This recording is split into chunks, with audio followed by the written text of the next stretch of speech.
আজকে সকালে ঘুম থেকে উঠে দেখি আকাশটা কিন্তু বেশ মেঘলা, কিন্তু তার খানিকক্ষণ পরেই আবার রোদ বেরোলো। এখন ঘড়িতে বাজে সকাল 7টা।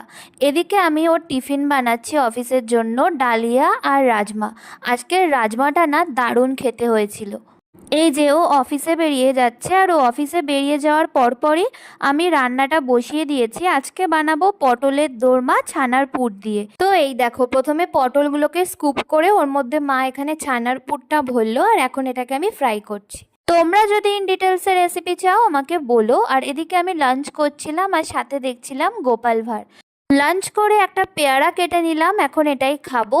আর ও না অফিস থেকে তাড়াতাড়ি চলে এসছে আর বলল চল একটু বেরোবো। বেসিক্যালি আমাদের একটা জানলার পর্দা কেনার দরকার ছিল ডাইনিং রুমে, তো ওটার জন্যই গেছিলাম।